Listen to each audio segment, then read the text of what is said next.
All his cats kept squeezing into one tiny box. So the owner thought, why not build a cat tower? But the price?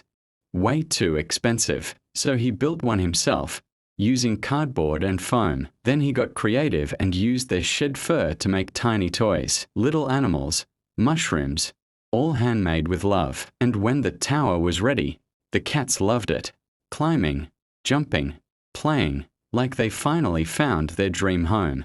This girl suddenly grabbed the water bottle from the teacher's hands and ran off. At first, the teacher was confused and ran after her. The students, curious about the commotion in the schoolyard, rushed to the window to see what was happening. There, they saw the school janitor lying unconscious on the ground. The girl and the teacher were trying to help him. Seeing this, the children also decided to join in and help. This moment showed how important it is to teach kindness and compassion through real action. This startup couldn't sell its regular water bottles. The owner came up with a brilliant idea. He redesigned the bottle to look like a dumbbell and placed them in stores near gyms. Gym goers loved it and started buying. Soon, others saw people carrying these bottles and thought, this must help build a body. Sales skyrocketed, and the company made huge profits. This startup couldn't sell its regular water bottles. The owner came up with a brilliant idea. He redesigned the bottle to look like a dumbbell and placed them in stores near gyms. Gym goers loved it and started buying. Soon, others saw people carrying these bottles and thought, this must help build a body. Sales skyrocketed, and the company made huge profits. Maybe that's why everyone outside knows how to swim. Because look, this mother is teaching her child how to swim. First, she explains with the help of a puppet that if you fall into the water, you should turn your back. Then everyone was surprised to see what the child did. When the mother put the child in the water, she did nothing in the beginning.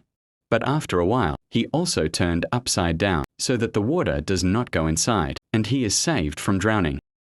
When this ship comes to the shore, they have to take a letter and put it in a mailbox. But if they are a little slow, they fall into the water. This girl is showing how this work is done, and she puts the letter very easily and comes back on the ship. But sometimes the mailbox stays away from the ship and accidents happen to it.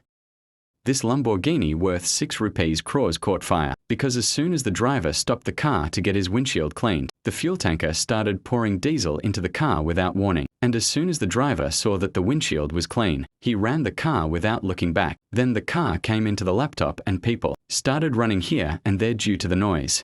Before saying her final goodbye, this grandma had one last wish to see her pet pony, the one she had raised since it was little. Her granddaughter brought the pony to her. As soon as she saw it, a smile appeared on her face. With trembling hands, she gently petted the pony one last time and said, "Thank you." Then she gave her granddaughter a sweet kiss on. When a man accidentally bumped into a pregnant woman and caused her things to fall, he didn't stop to help, he simply walked away. Seeing this, another woman stepped in, locked the rude man's bike to a pole, and then kindly helped the pregnant woman. A young man was sitting on the bus while a pregnant woman stood nearby. Passengers urged him to give up his seat for her. When he finally stood, everyone was shocked to see his own physical condition. Yet, despite his struggle, he still gave up the seat without hesitation. Started creating something unique and special on the foot. That morning, when she woke up, she saw some workers removing the old pavement and building a new. During their work, they cut the roots of a tree standing there. The girl's eyes fell on those roots, and she noticed tiny footprints leading toward them, as if a little fairy had tiptoed there in fear. At that moment, she decided to build a fairy house. She cleaned a small space near the roots and placed a beautiful little door. Using a drill machine, she shaped the area into a small room and then fitted the door. She added a small bulb inside for light and a glowing lamp outside. The next morning, she saw new footprints leading up to the door. Maybe the fairy had returned during the night. Now she felt she had to finish it quickly. She put up safety cones and began landscaping around the house to make it even more beautiful. She created small concrete blocks using steel rods and made a little path, then laid a green grass mat over it, which made the house look even more charming. Then came the morning when some children passed by. Their eyes were drawn to the tiny house and they smiled, took out small toys from their pocket, and gently placed them inside the house. By night, the little house was completely ready. Perhaps the little fairy would come to live there that very night. Because in the second part of this video, the girl makes an amazing plan to invite the fairies to their new